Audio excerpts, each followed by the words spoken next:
by the Center for Postgraduate Studies. Just to inform you that we will be live streaming. So this is for us to actually have a recording as well as a YouTube recording for people who would need this type of information as they are preparing for their abstracts. We will start in 1 minute. I'm just sorting out my audio. Please let me know if I'm audible.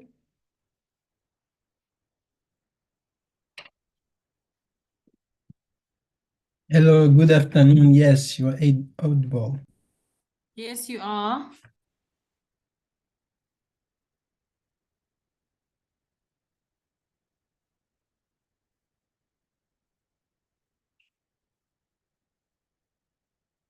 Thank you very much. Just to put the face to the presentation, my name is Asi Pemkalisa, and I am from the Center for Postgraduate Studies at Rhodes University.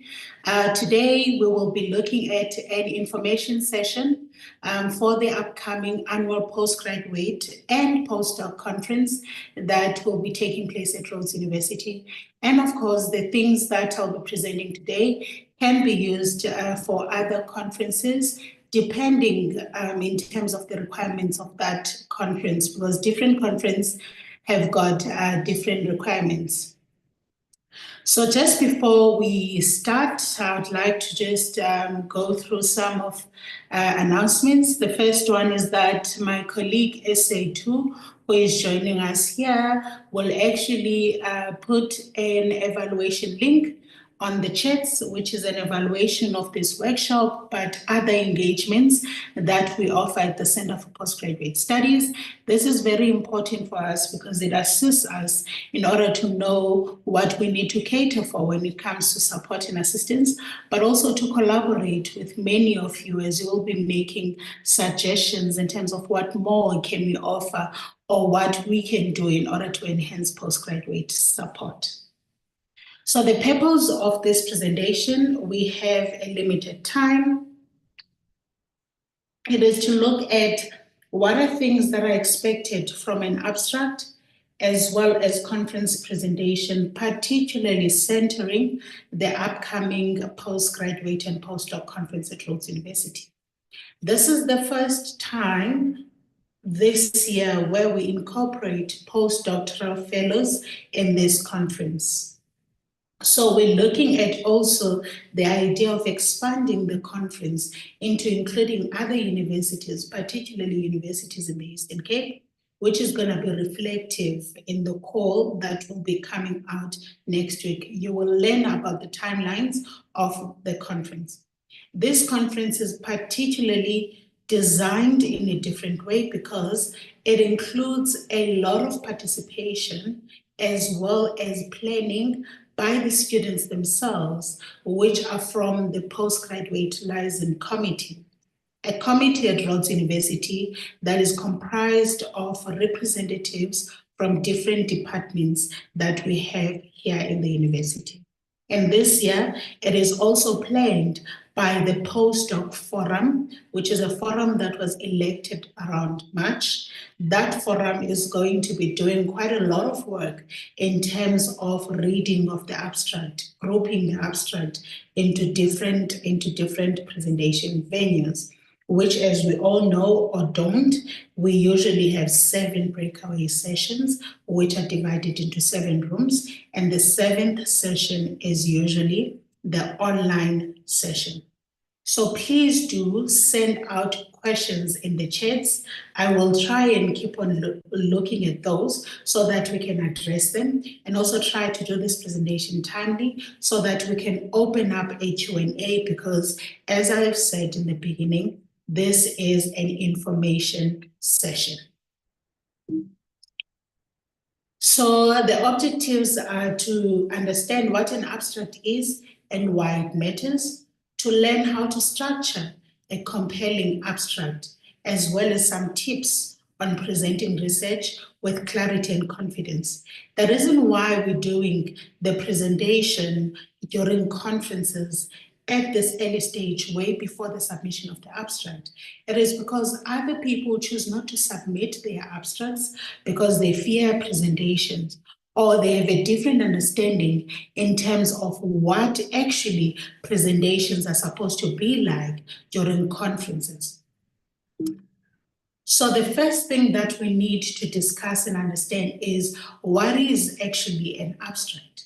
So an abstract is a concise summary of your research proposal, research idea, a full thesis, a full research paper. It could also be an explanation of a visual presentation, and that usually from the arts department with art students. It acts as a proposal to conference organizers so that conference organizers can gather your thinking. As conference organizers are reading, and in this case, postdoc fellows are reading the abstracts that you will be submitting, they will read them at the back of their minds with the theme of the abstract. The one thing that we like, and I'm sure, about the Rhodes University conference is that it is open to all faculties, all postgrad students, honors, masters, PhD postdocs. So that means you need to work around the research that you're busy with or the research that you recently submitted in order to present, to share your insights, to share the research that you are doing, to let us know what type of work is available that postgrads as well as postdocs are doing research, and align those to the conference theme. It is also important to attract key audience for them to attend your session. We've had a lot of evaluations from previous conferences as well as comments when it comes to the engagement of people going into breakaway sessions where people are not there. And that's because when you are writing, for example, an abstract on sciences, which is a very complex idea or complex research that you are doing, you need to be able to write it in a way that someone who comes from the arts department, social sciences, is able to understand and be interested in the research that you will be presenting. For as much as it is complex words, you need to be able to write it in a way that is understandable and simple for everyone. And those are the issues that we face when we go into these sessions, that the topics that are there are very complex, even with their abstracts that have been submitted. And thus it is difficult for people to attend sessions where they have not understood what the abstract or what the presentation is going to be about, which comes from the abstract. And of course, we publish our abstract book on the conference website so that people can go and engage with those abstracts to gather which sessions they want to join. Because as we know, the program itself has topics, but not the abstracts.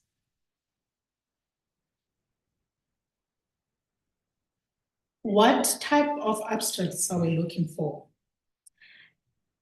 Now, these differ in terms of conferences.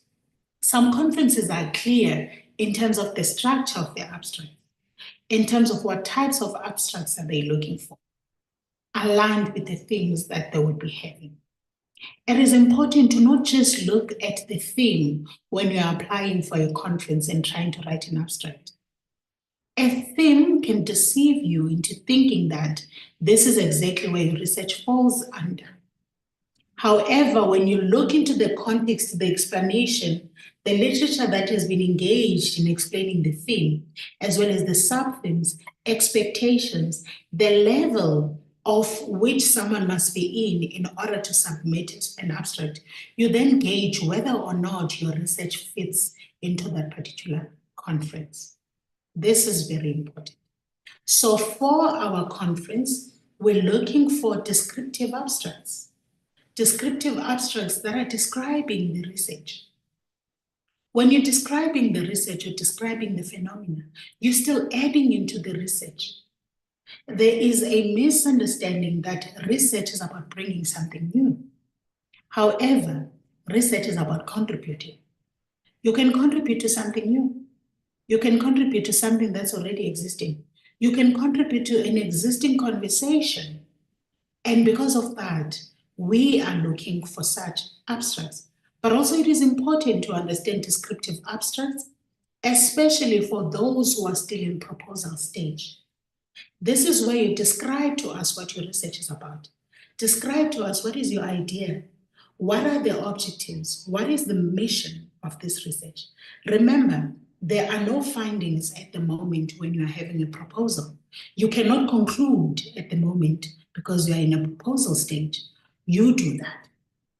A descriptive abstract can be from someone who recently submitted their proposal and submitted an ethics application, who wants to go through the process and the administrative process of doing postgrad, where you're going through the process you went through, you theorize the process, its hardships, as well as the long process that you had to go through if it was long, and how it contributes into the timely research that students are expected to do.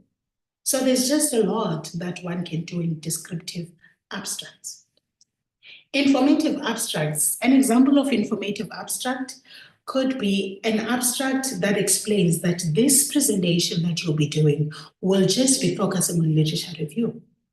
And again, this could be from a second year postgrad, where you have been engaging with literature and you need to share the literature that is available in this field you're researching or in this research topic that you're focusing on.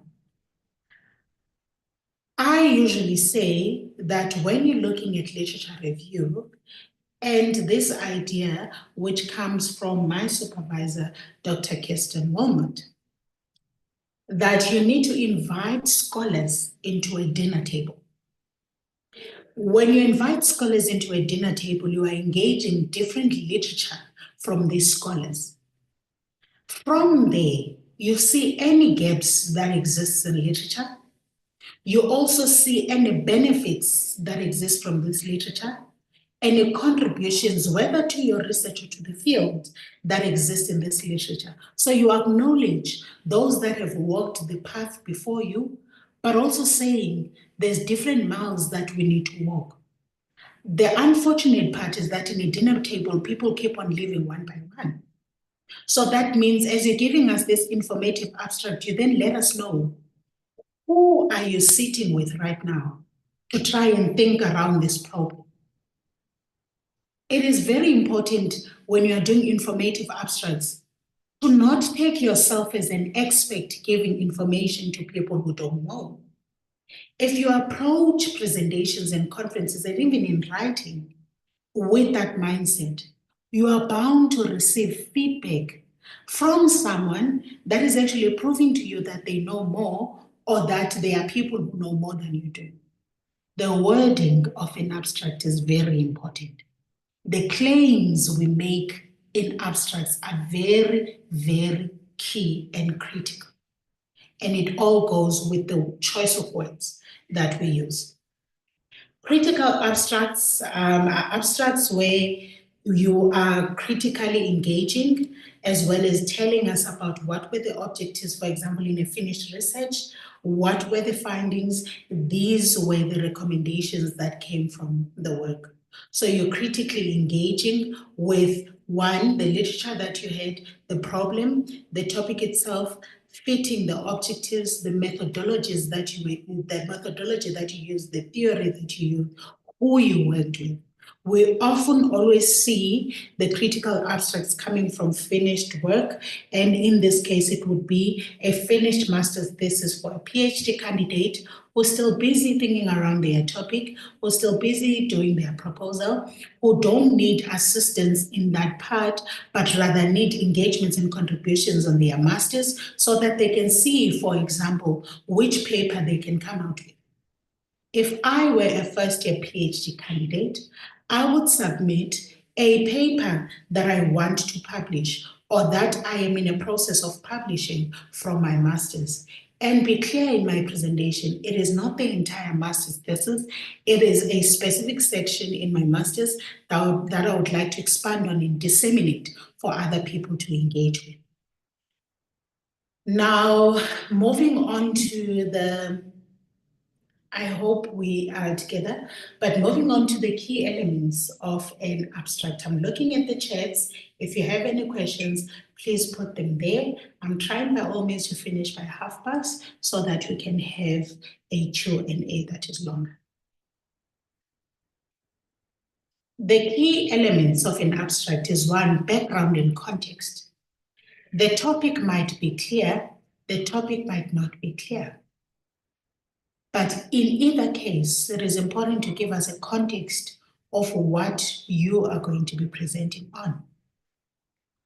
We often see, and I know social sciences people will know about this, when you are discussing something about our country, usually a sentence or two of the background of the context is something like, in the post-1994 South Africa, we have seen this and this and this and that. Policies are clear, but practice is the issue. Now already, as a reviewer of your abstract, I can already see what is in question. What is in question is not policies. It is the practices of policies in democracy. I can already see which part of the discussion in terms of eras that you'll be looking at. You'll be looking at the post-democratic era. I haven't quite grasped the problem as yet, but the topic has given me some idea.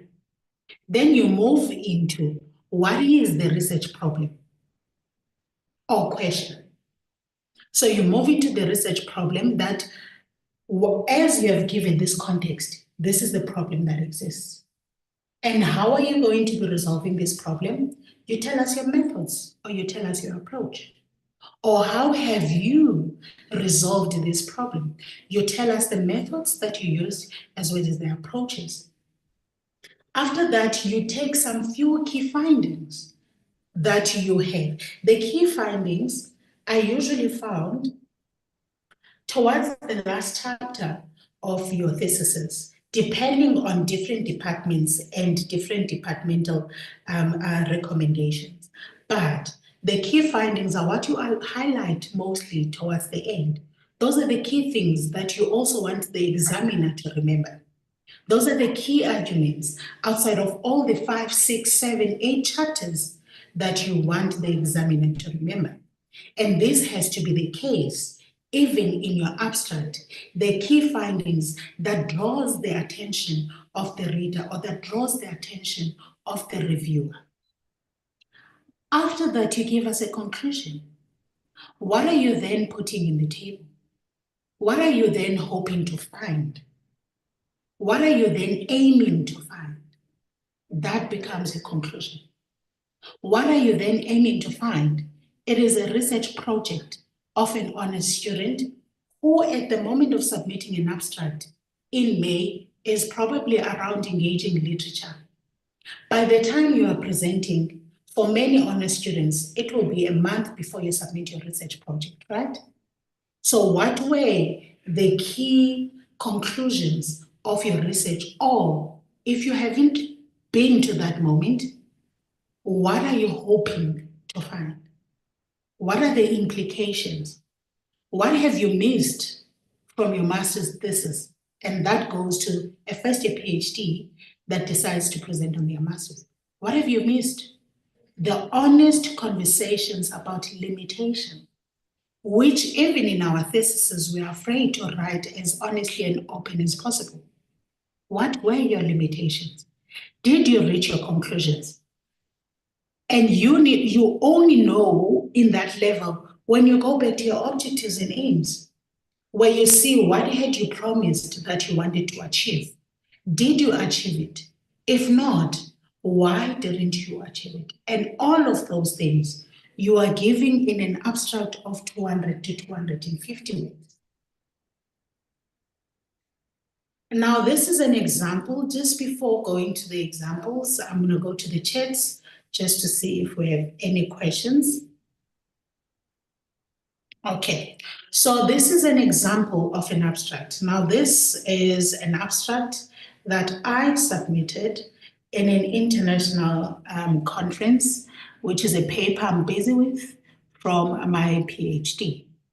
So this abstract doesn't necessarily show all of the things that we would expect from you for the conference when you are submitting, but just to gauge some of the people that are here who would like to see how an abstract is done, and also to see of the reviewer feedback that retains. So this is the title of the abstract. It's a paper because they want full papers by the time I go to the conference. So this paper explores the use of You give them the context of what this paper is about. Already they've read the topic. But what's important here is that I am not building a new methodology. This is not a new decolonial methodology. This methodology has been motivated by someone else's writing. And that is why you see that reference of that writing, because it is motivated by the idea of the personal is political. So you can have a citation within an abstract, especially if it is work that you will be borrowing from in explaining this new way that you have actually implemented their literature as a method or methodology of your research. So two key scholars, Hannisk and Knowles, were the important part of my work. Why did I have to bring in Knowles? It is because obviously many of you might know Corinne Knowles, such an incredible scholar, African feminist scholar, wrote a paper that also aligned with Hannisk's work. But also it was to respond to this idea of citations. So to show that the conversation is ongoing. So I'm not only doing something new, I'm contributing to an existing conversation. So this becomes that abstract, and then these were the comments. So meaning the reviewers used these bullet points in order to rate the acceptance or the rejection of my abstract. They looked at the title, whether it was clear. They looked at the background. How am I framing the background? And in many cases, you frame the background according to the conference theme or according to the conference context, which is important to read it. When someone sends you a conference call, download or print the conference call, read it, highlight the things that speaks into your research, and then look for a theme that you would like to submit under. So the theme that I submitted under was basically the theme of methodologies, theories in sexualities research.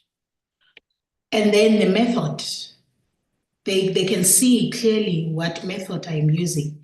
They can see the results of how this method and the methodology of narrative has empowered students, and also the conclusions of how this method actually contributed to the entire study, and how this particular method can not only contribute to the study, but to the broader conversation around decolonizing knowledge and promoting social justice. And then they give an overall quality of abstract. So there are three decisions that there are three decisions that can be taken by the reviewer. Number one, they can either accept your abstract. Number two, they can accept your abstract with revisions. So when you receive an acceptance for abstract with revisions, you will get comments. You need to address those comments. And when you return the abstract, you write the comments in the email. And next to those comments in the email, in a different color, you write how you have addressed them or not. Sometimes you were not clear about something, and that's how they've read it. So it's okay to say comments are feedback. You can reply to a feedback and say, the reason I am unable to take this comment and addition, it's because this and this and this and this. Remember, Reviewers are not from your field in many cases, especially in a conference like this, where it is a multidisciplinary, different faculties, different disciplines, different departments. So they might not be as well versed as you are in your research. Or you might not have been clear about something which has caused confusion even to the reviewer. So you can respond and say, I have not addressed this because of this. Why do you need to do that? It's because when the reviewer receives your abstract again, and they have an assumption that you had not attended to their revisions or comments, then they can reject the abstract. So you need to be clear why you're not going to be attending to those comments and know that it is okay. You are not picking up a fight. You are just making things clear. And of course, language is important in choice of words. Or they can either choose to reject your abstract based on the poor structure and the inability to follow rules. In many abstracts, in many conferences, they are very clear about the structure of an abstract. So once you don't follow the structure of an abstract, the way in which they want it, including the fonts, including the size, including the word count, then you are bound to be rejected from that conference. So many rejections are not only because the content is not aligned with the theme, or the content doesn't fit the understanding of the reviewer. It is also about the structure of the abstract submitted. Now, this is an example of something I'm currently working on, which is an abstract template that will accompany our call for this conference. So it's to guide you in terms of how you can write in 200 to 250 words what you will be presenting for us in September. This is an example of an abstract that I just thought of or something like that, but this would be your Word document where you put your name, you put your department, your level of study, very important because you're highlighting to the reviewer, this is the level I'm in. So as you're reading my work, you need to be able to know that I've just started research. I've just in the honors level. If you're a master's candidate, level of study, master's brackets, second year, master's bracket, third year, master's bracket last year, master's bracket last year, PhD first, second, third, fourth, fifth, sixth, seventh. You know, PhDs do up until 10. So the topic is clear. And after that, you have an abstract, that's 200 words. Your abstract must be clear. I've highlighted some things. If you can see this honors research project, it is not a paper. It is not a book chapter. It is not a book. It is not a workshop kind of style of an abstract. It is a research project. And we all know the length of a research project. We know the strength of a research project as reviewers, so we will know what we need to be expecting in this presentation. But also this student is also clear and honest about the fact that this abstract is still in its formative phase. And these are the plans of the study, that it will be drawing on policy documents, but also the closing of the abstract is focusing on the aim. What are the research aims of this study? So ultimately, this research aims to contribute From there, you give us keywords. This must fall community colleges, access to education, post-protest policy, student voice. And then at the bottom, you will highlight the theme that you are submitting under. This is very important because those abstracts who don't have the theme track that they are submitting to will be reviewed later. And that means you might not be able to have enough time to do your traveling or to submit to your boss so that you can get leave in order for you to present face-to-face or even online. These themes will be available to you when we are issuing the call for abstracts. It will also be on the conference website so that you are able to know. If you are not sure right? If you are not sure which theme you are applying to, you need to be able to email us. Email us. There's going to be an email address of myself. You must email me to try and find where you should be submitting. Do not submit to more than one theme using one abstract. You must submit to another theme using another abstract. Because as we are grouping them, theme 1, for example, on education as liberation, will be given to these reviewers. Theme so and so will be given to these reviewers, which are in different locations, working in different times. And that means it will be difficult to gather that you've been rejected in this one, and therefore you are accepted in this one. Also, because this is a highly demanded conference with a lot of postgrad students, we will accept one abstract. We will accept one abstract overall per postgrad student or per postdoc. If you are working as a group, where you are presenting as a group, but you need to have your own abstract so as to gather funding from your institution or from your supervisor or something, you can then submit a motivation for that you will be presenting in a group and also you will be presenting here. For the people who are doing their studies with supervisors, meaning honors up to PhD level, please, under that level of study, write your supervisor. Do not write them as co-presenters unless they will be presenting with you. Previous years, we've had an issue where people write their supervisors as co-presenters. You write them as your supervisors, so there'll be a line in the abstract template that shows. Okay, quickly, writing tips: be clear and concise, 200 to 300 words. Use active voice and formal tone. Avoid jargon unless necessary. What I was saying, academic jargon, the big words of the big problem that you are trying to solve, are definitely in your presentation and in your vocabulary, we know, are also in your thesis.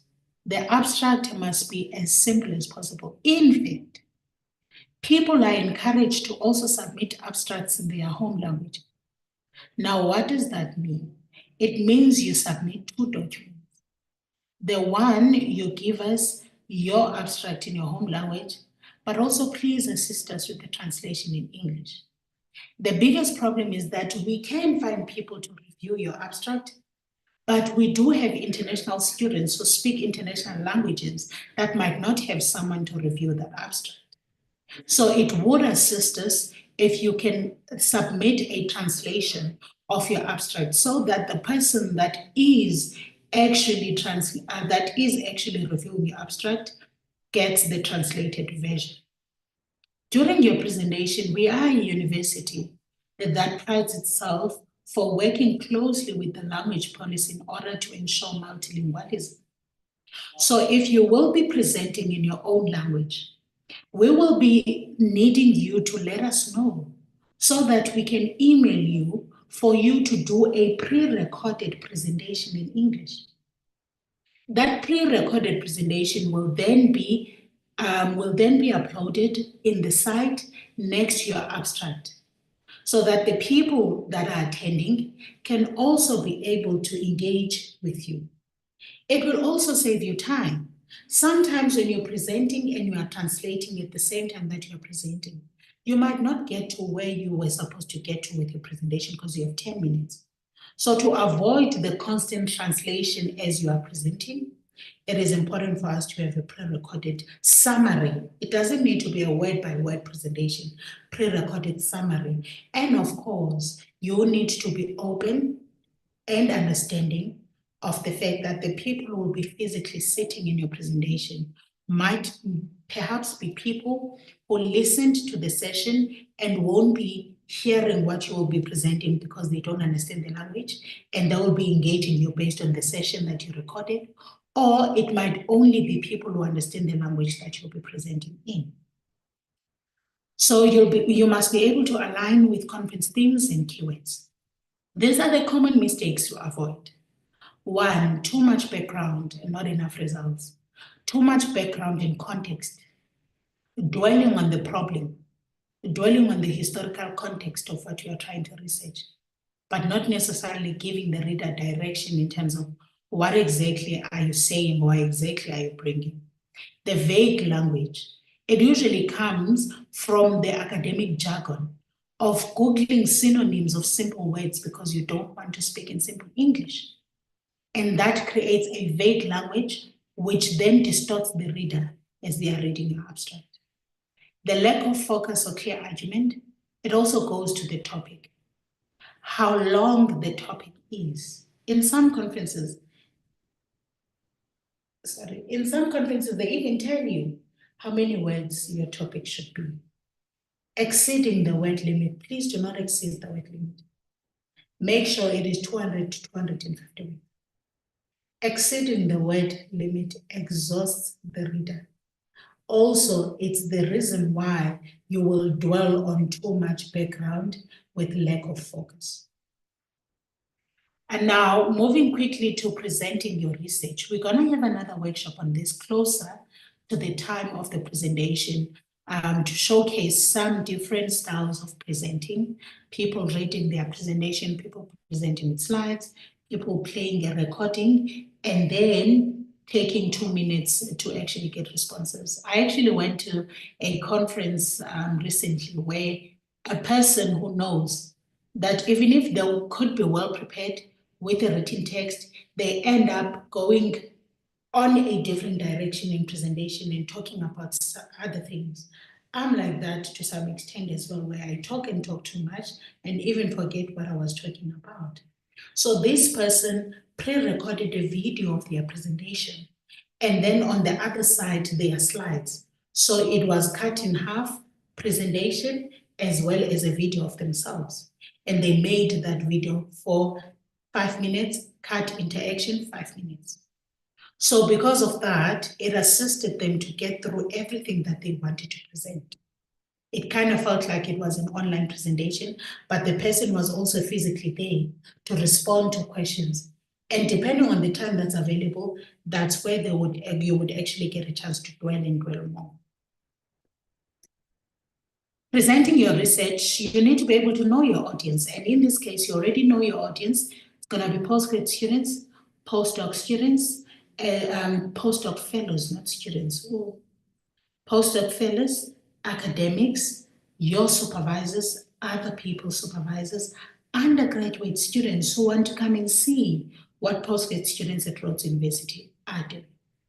So your audience might not necessarily be your peers from class, where you don't need to explain some terms, especially complex terms that cannot be simplified in text. So that means you need to be able to understand your audience. You need to be able to clarify your key message. Be clear from the beginning, and this assists people to structure their minds as they are listening in order to contribute via questions and comments on what exactly are you bringing today.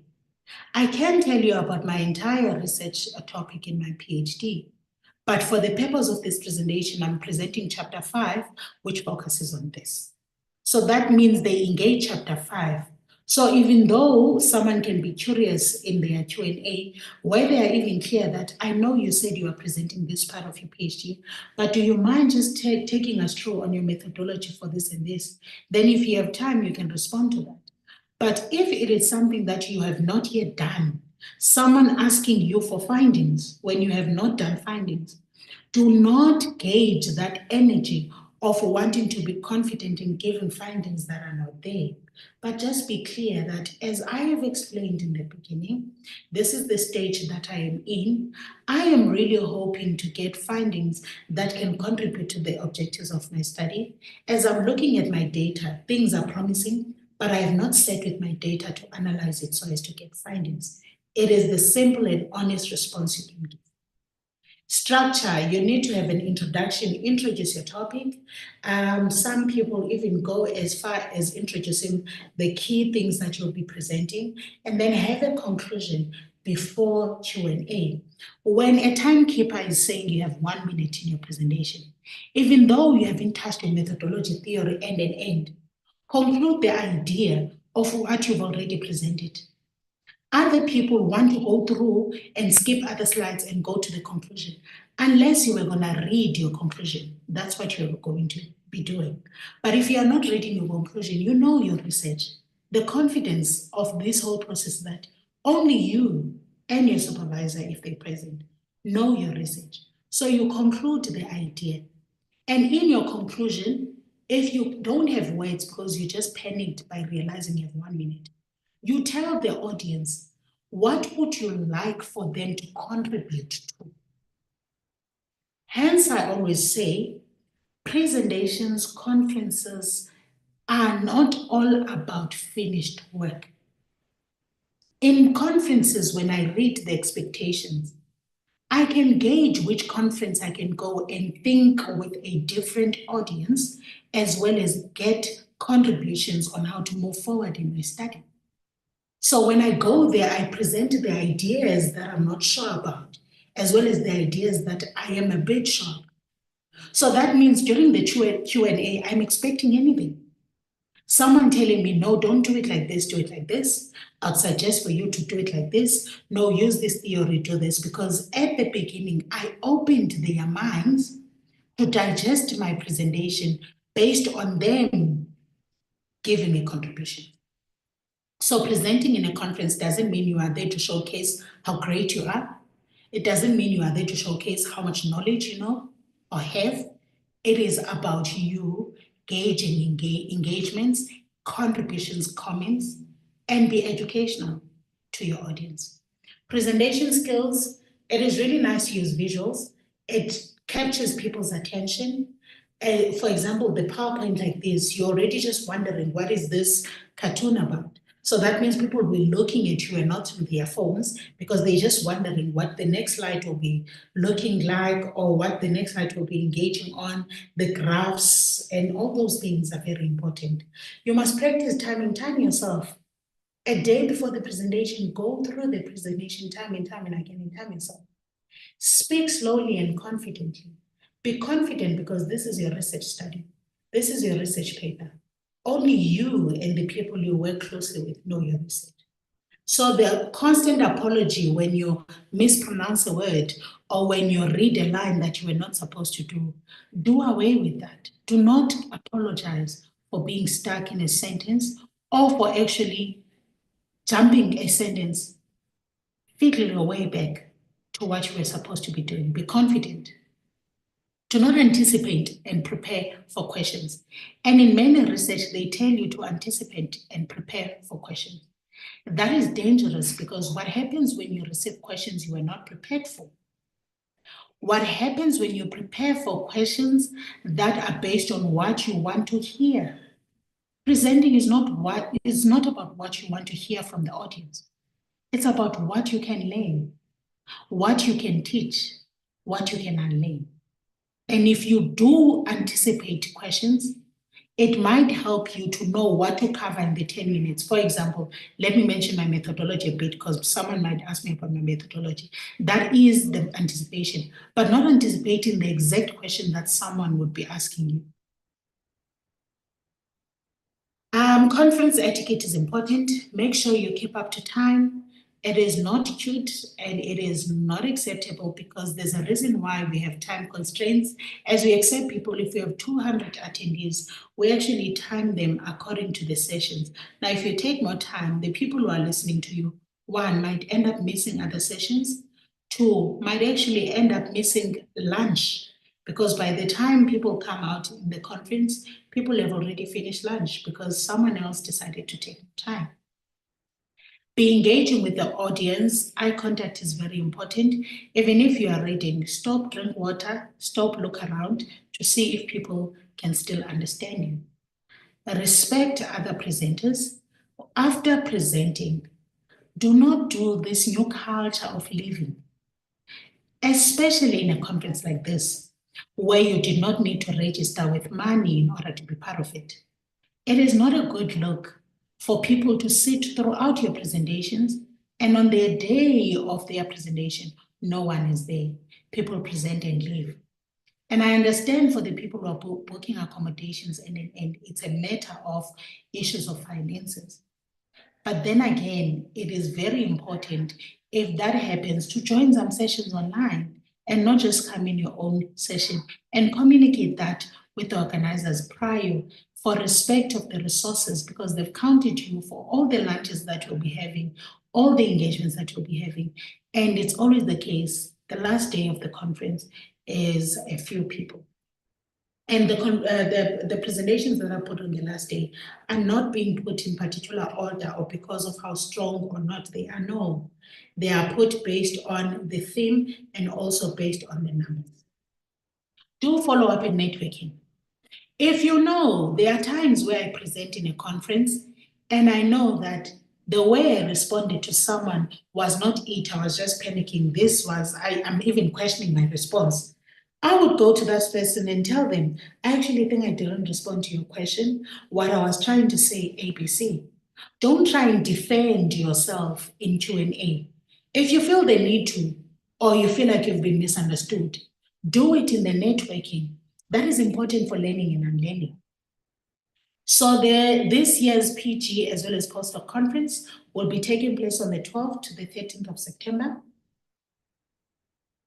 We are still working on the theme, but just to give you a clue, the theme will be looking at the aftermath of the mass fall movements, as many institutions in South Africa are looking at the reflections of 10 years of mass fall in different departments, whether through research, whether through teaching, whether through engagements, whether through the particular research you're doing, sharing the research you're doing and what it means to be in this institution in the aftermath of mass fall.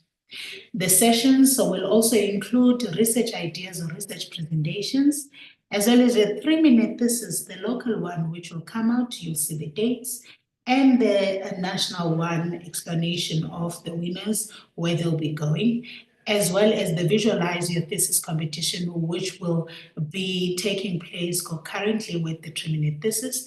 Those students or those postgrad candidates and fellows who are not from Rhodes University, please go to your universities and find out if they are part of these national and international competitions so that you can find out how you can enter in your institution. But unfortunately, the presentations here will be the local presentation of Rhodes University students. These are the timelines. We've had the information session, and the abstract call will come out on the 13th of May, and it will close on the 13th of June. You've got about a month to submit your abstract, and then you'll have a review process. And after that, you should be receiving notification of your acceptance on the 5th of July to give you ample time to gather your logistics in order to be present or not and present online. And then the conference will take place on the 12th to the 13th of September. The 3-minute thesis call will come out a bit later. And the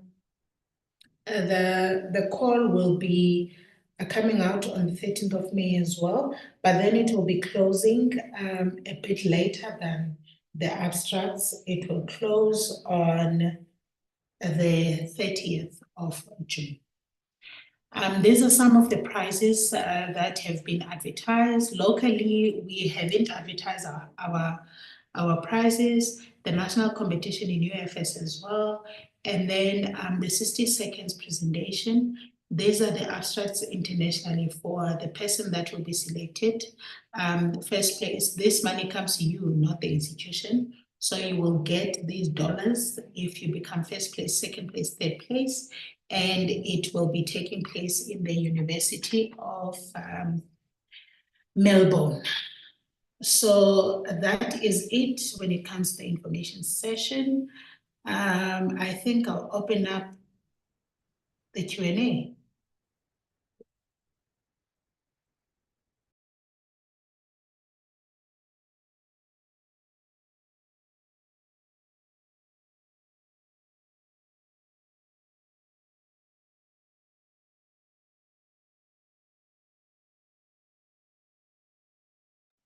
Do we have any hands, any questions, anyone?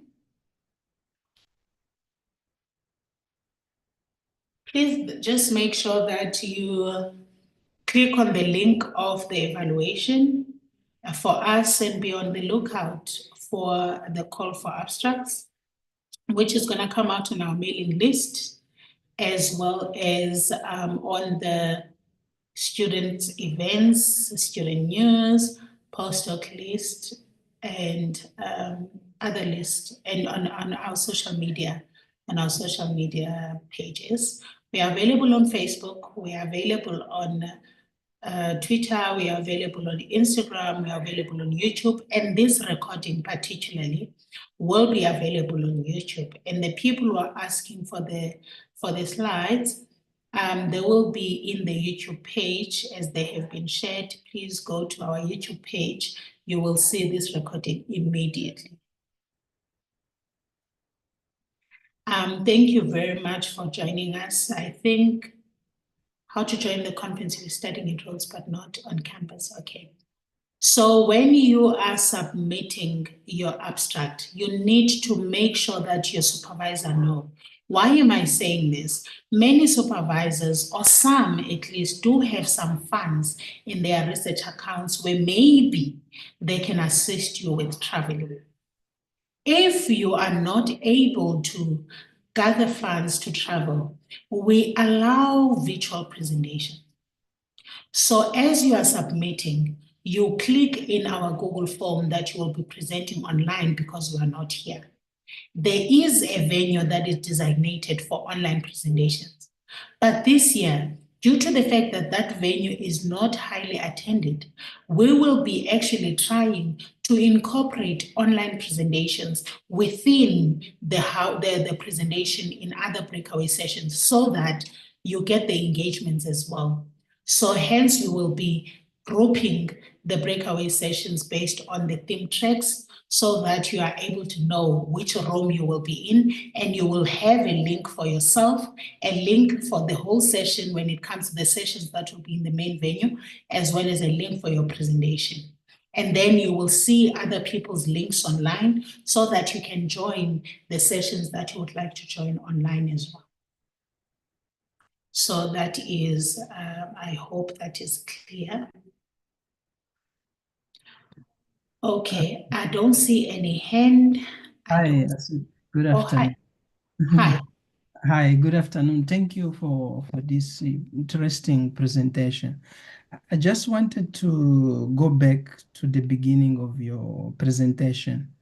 Yes. When you were saying that research is not always about bringing something new, but adding, new insights to something that can be, let's say, existing knowledge, right?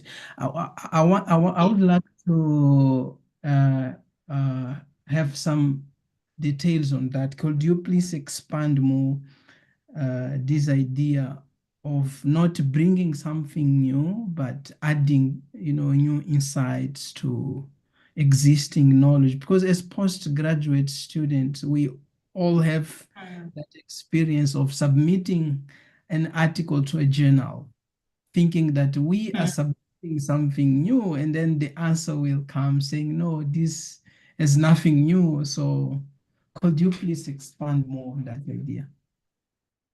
Okay.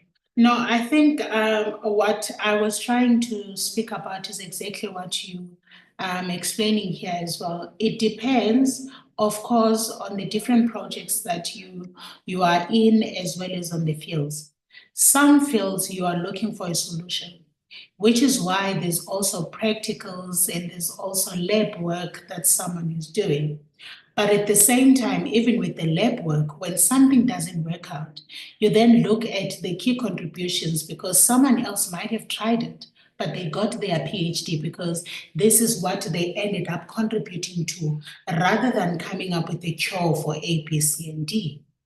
If you engage research with the idea of saying you want to come up with something new, something incredible, you want to be an expert in this field, you would be surprised and be disappointed when one day you come across an article that sums up your PhD and you're embedded. These things happen, right? I've come up with an article that sums up my thesis. Instead of seeing it as a disappointing factor because I never promised to come up with a new thing. Even in PhD level, which is something we are always told that in PhD level, we've got to come up with a new thing. That is not how we should be approaching research, but rather it was an affirmation that what I am researching is quite important, it is pertinent. It is a conversation that is already ongoing, or it is a conversation that someone started in 1991, but then there was never other conversations after. Which is why when you are writing your abstract, you need to be careful to say there exists no literature. That is a very strong statement to make. There exists no literature that focuses on this. It could be a limitation of your own search as you were looking for that particular topic. Because remember, you can't have a topic that I've studied exactly as it is. That's plagiarism, right? So that means you work around a topic based on something that you read, which ignited the research that you need to do. So when you put that and you paste it in a Google, you are bound to not find anyone that is written on it, not even a text, because it is a new, at least, topic. It is a new topic, but it is not a new research space, research idea, research problem. And that is where the claims are actually quite tricky and dangerous to make when you say that there exists no evidence, there exists no thing, no. So meaning it needs to be important. You also need to be open and say, I am contributing to an ongoing conversation. Conversation differ. They shift and shape in different forms. You are bringing a nuanced conversation. Perhaps that's something new still, but it is new to the conversation that already exists on gender and sexuality, for example, among students.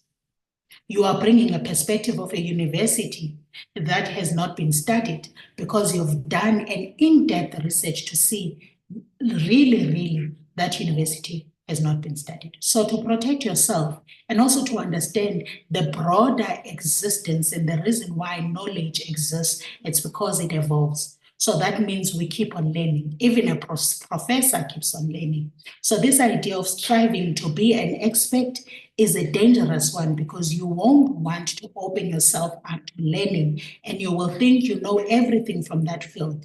Whereas there are new postgrad students who are contributing new phenomena in this research, who are contributing new conversations in the conversations that you might have started or in your conversation that you might have been building on.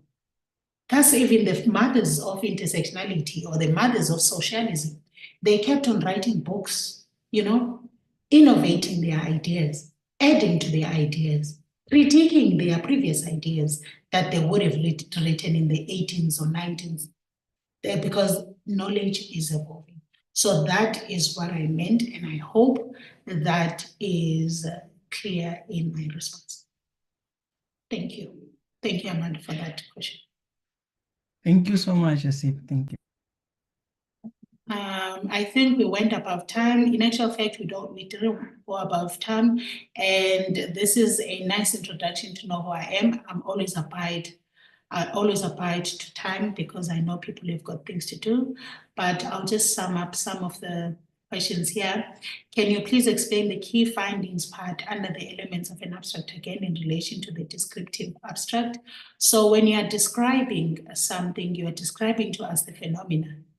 And through the description, there are things that you found. What have you found in your description? So you're telling us that this glass is green. We already knew that this glass is green. But what have you found? What else have you found about this glass that goes beyond green? Or what else have you found about this glass that actually speaks about another different angle of how green the glass is?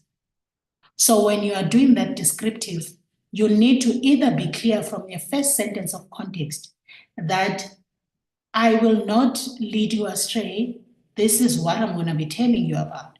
So that means your last sentence closes your beginning sentence, that as I have shared, these are the things that we are facing in the Faculty of Sciences. So basically, you were being informative and descriptive. You were just describing the problem, and these are the issues that we're facing. You were clear from the beginning, you were clear from the end. Findings are critical, particularly in the critical abstract, where you already have the findings. You started from the beginning. What is the problem? How did you get to the findings? What were the findings? And what are your recommendations? Or what do you hope your recommendations would be if you haven't reached that part? Or what do you hope your findings would be if you haven't reached that? Let's go to Terence. Wanted to find out, thank you very much for that comment. I've read it. Wanted to find out if you have a presentation on literature review, a latest one. We do not have a latest one. We do have one from last year. It should be in our YouTube page. If not, please just email us if you can find it there. We're gonna go look for a recording. This year, it's gonna be happening pretty soon. We were at the moment looking for the facilitator for that one. That is the most important workshop to attend because it gives you yet another different idea of what a literature review is. Because from our understanding, we often think you need to go and gather literature from the scholars that have spoken against what you want to do, so that it becomes a semantic literature that shows there's a problem. You go and look for all the literature that speaks into the field that you are doing, the topic you are doing, the focus you are doing. Those who have agreed with the phenomenon, those who have started the conversation, very important. And then from there, you come up with a gap.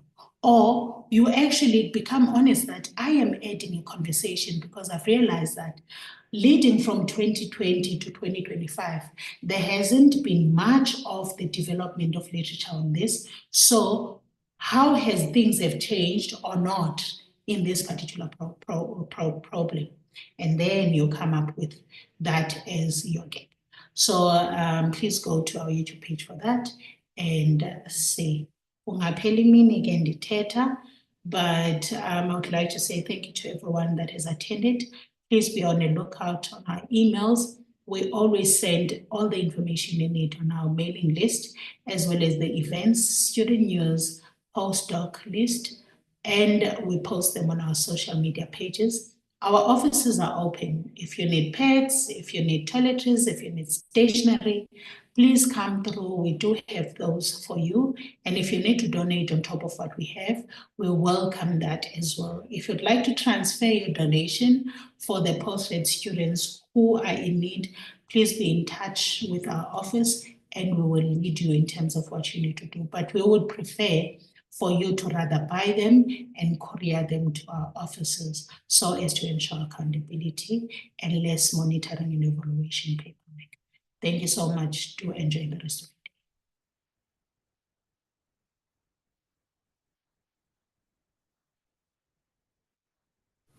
Thank you very much, Asipe.